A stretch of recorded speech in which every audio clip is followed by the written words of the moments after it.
Separate facts from the fiction. Live hood, see what's under your engine. Anywho, we in and we flexing. Try fast, got a nasty addiction. Separate facts from the fiction. Live hood, see what's under your engine. Anywho, we in and we flexing. Drive fast, got a nasty addiction. Chicago to Yabaco, while we wildin', you know we riding. Do it for the fam back on the island. Go so hard, we ain't playing, I promise. MR2, you know how we do. Custom made, everything brand new. Hit a red right before the burn, pulling off like a scab when he make the turn. Hey, like we fine.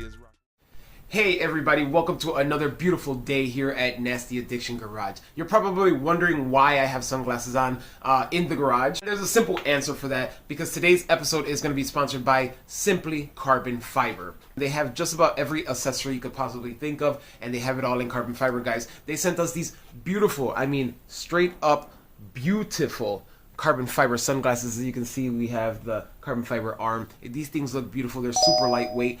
They are polarized, so they do the job, guys. They do block out some of that sun, but they do it in style, and they do it in carbon fiber, guys. They also sent us this awesome carbon fiber money clip, which holds my cards as well. I like the fact that it holds all your cards. It holds about 5-6 cards that I have in here right now, and it also holds my money as well, guys. These things are very, very functional, super lightweight, and I mean the construction is pure carbon fiber, guys. I like that they don't use a big logo, which then takes up everything on the wallet. If you do check them out and you do like any of their product, NAG10, that will save you about 10% off, guys, on anything on their website. Check them out. Summertime is just around the corner, and you know, these sunglasses, actually, I look at myself in this video, and these sunglasses look really amazing. Make sure you use NAG10 to save 10% off on anything on their website, guys. So let's jump back into this episode.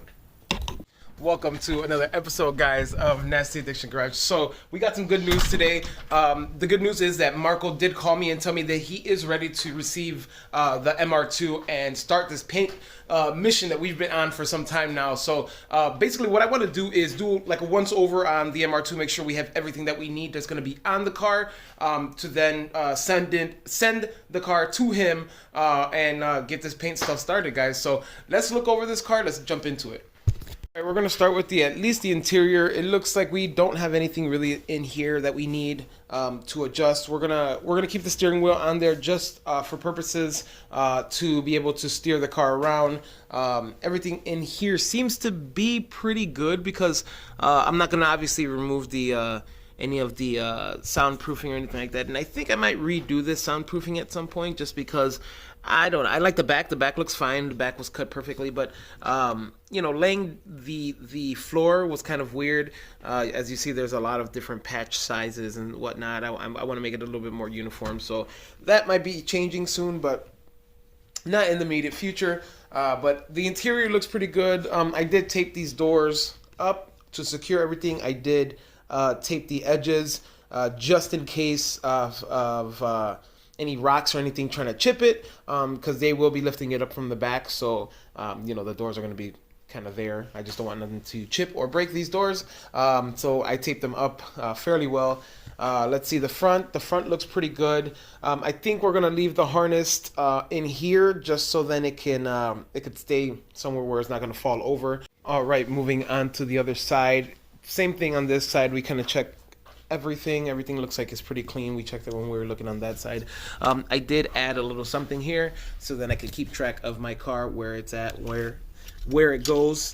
I always like doing something like this, just so I can protect myself and I know where my car is at all times. We should be good to go at this point. So what we're going to be doing, we're going to wait for the green light from Marco to call Hector, our tow truck guy. You guys seen him in the red 5th gen MR2 series. He's the one who took the car to go get painted at Marco's place. So let's wait for Marco and go from there, guys. So let's go. Guys, Hector is here to come and pick up the MR2 and take it to Marco's. So let's get this thing on the tow truck and get it out there. Let's go.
right, everybody, we have her up on the tow truck right now.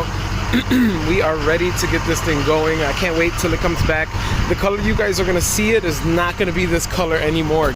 I'm super excited, everybody, that we got this car ready to go to Marco's garage and get painted. Like, this thing it's been way too long. I'm to the point where I'm so excited. I just want it to be done and over with. This thing has me super excited, guys. So remember, we're gonna do the black interior. So we're gonna do the black trunk, a black engine bay. We're going to do the black frunk, and then I have a special color.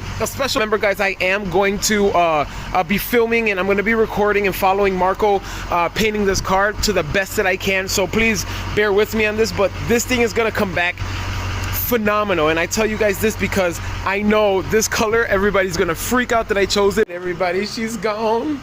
She's leaving me. She's leaving me. Look at her, she's gone. You all are probably like, now what? Now what's gonna happen? Are you gonna start on a 94? Absolutely not. I like starting projects and finishing them all at the same time. I'm not gonna start the 94 just yet, but the next steps, guys, what we're going to be doing is probably in about a week or so, we're going to bounce over to Marco's garage and see where we're at with the car. Hopefully, we're planning to try to have the car on primer by that time. No promises, but we're going to go check it out. We're going to do some recording. We'll get some footage on what's going on, and we'll talk forward with Marco to see what's going on with the car and what the future plans will be, in hopefully in a chronological order. But guys, let's fast forward to next week and let's go. So Marco did call me and tell me to come and take a look at the car. So we're gonna be on our way now to Marco's garage to see exactly what this car looks like.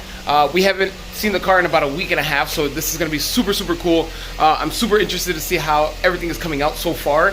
He says I'm probably gonna scream like a little schoolgirl, so I'm excited to see where we're at. So let's jump into the Jeep right now and let's head over to Marco's. Let's go.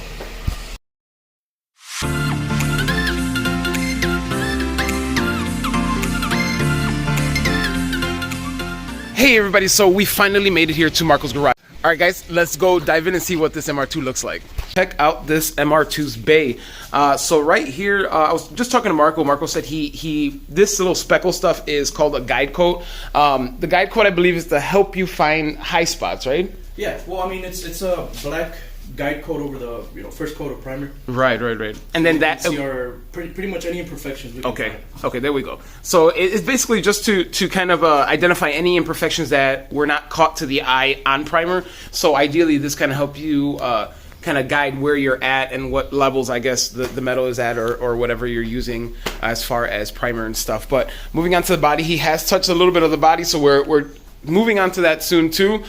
We still have to do the frunk, and we still have to do these things with these doors. It looks like we kind of started on the doors, right? Shaved that one, but esta no, because I want you to look at it yourself. Ooh, look at that! Look at that! All right, let me see on this side. Sanding down that fiberglass, dude. Is it what? It was nerve-wracking. Just sanding it down, yeah. I'm sure, because like this, bro, like I was looking at this door and I'm like, man, it fits, but it doesn't. And you know, it's like looking at it right off the bat, you can tell. I mean, yeah. And I see what you mean about the double layer, right? So here's the thing. I was thinking. So you see how you're rubbing here, right? Yeah. But you're also rubbing here. Right. But look at your hinges. They're not 100%. Oh no, they're not. If you look at the bolts, yeah, they're off. Yeah, so con esta, see, I didn't really want to fuck with it because it could just be an alignment issue. True. Yeah, I mean, ideally, right? Because it's still going to be still slightly off a little bit, right? Yeah. So this is kind of not only that, but visually, you can. Yeah, visually, it looks like crap. It looks like crap. Like this. If anybody knows me, they know how meticulous I am. So this is the reason why that looks like that is because the dude couldn't put no honeycomb shit on the edge. That's why. And that's what I figured, right? Because I'm sure he would have done it, right? Like, and the thing is, for it being a by hand product, I think it's okay, right? Like, I mean, for what it is, right? When I seen the door first and I mounted it up to the car, I was very kind of like skeptic. I'm like, man, this thing looks like it fits. It looks like it'd be perfect, but it just wasn't fitting appropriately. You know, when I even mocked it up, and I'm like, it's not gonna be 100%. Oh yeah. Handmade. Oh yeah. And I figured that much, but it was like, you know, with carbon fiber parts, it's a gamble. It's a big gamble. So ideally, you know, we want to make sure that things actually fit. But this thing is actually coming out pretty good. the body's coming out good, right? You said. Well, I mean, I didn't find nothing else on the body. Okay. Besides what we already, Yeah, which was this stuff, and then we had this end here that you were messing with too, right? Yeah. Okay. Nothing else as far as the roof goes. Okay, I didn't good. find nothing else. Good. I'm excited. This thing is looking good. All this stuff right here was gonna be, like I said, just because you see it on primer. Yeah. It doesn't mean I'm probably halfway there. Right. Pero man, bro, it's gonna be a lot of hand sanding. Nice. So the reason why I didn't really touch everything was because my goal was just to put primer on, bodywork. Yeah. Yeah, so for me it's pointless to, start To sanding go all this shit. right. Obviamente, once I'm ready for paint, I'm gonna, like, you see all these little imperfections, like flaked paint. You know, like it's all kind of peeling. Yeah. Stuff like that. Obviously, I'm gonna take off the strut and all that shit, so we can sand it, and then we'll give it one last coat of primer. Nice. I'm excited, dude, because coming to see this, right? Think about it, right? The last time that you painted this car was how long ago? Shit, maybe fucking many years ago, right? And seeing it to this point right now, dude, it's like even this makes me so excited, bro. Like it's one of those things. Primer on, I was like, yes. Yeah, no, dude, literally, like when I seen this, I was like, oh man, this brought me back some memories from when you were at the shop before, and it was like. And keep in mind, the first time we painted it, dude, the whole car ended up on primer. Yeah. The whole car was on primer. So me and Marco were just talking about how the last time he painted this car was maybe like 5-6 years ago. 5-6 years ago, guys. And to be at this point right now where we're at with this car, it's super exciting just because this car is what started it all for me. So for anybody who knows me and anybody who kind of knows the way I ventured into MR2s, this car was probably my 4th or 5th MR2, but this is the one that stuck. My first one I sold to a kid after building it. I sold it to a kid for $7,000 after I built it with a V6 back then, right? This is before 2010. And I bought two other ones that were crap. I sold those, and then I bought this one, and this is the only one that stuck. This one is the one that I drove from California, from San Jose all the way here to Chicago. And this one is the one who stuck. No wonder it's rust free. Yeah, exactly. No wonder it's rust free. But guys, this is where we're at. Let's jump back into the car and go head back to the garage. See, we made it back to our garage. So guys, as you guys seen in the previous videos, you see where we're at with the MR2. So the good thing is at this point, we've actually started the process. So I'm super excited about that just because it's been so long. If you guys really have been following any of my builds, you guys know that this MR2 is a special one. This MR2 is my MR2. Not that any of the other ones that I had were not, but everybody has that one car that you're just like, this one is not going anywhere. And that's exactly what this is. And it just feels so good knowing that the car is part of that process already to almost being to the point where I can drive it and finishing it and just cruise my car. It's been gone, and I've been gone from driving this car for so long. I forgot how it feels to even drive it, guys. So as you guys seen, the process has started. This is going to be an epic build, as you all already know. So please stay tuned. You guys don't want to go anywhere because the next videos are going to be very crucial to this build. So make sure you stay tuned, guys. So remember, like, share, subscribe. Make sure that you guys do this because it does help the algorithm of YouTube. It does help my channel. And make sure you guys comment on the links below. So if anything, guys, take care of yourselves and each other. Until next time, let's move it. Separate facts from the fiction. Live hood, see what's under your engine. Anywho we in, are we flexing? Drop fast, got a nasty addiction. Separate facts from the fiction.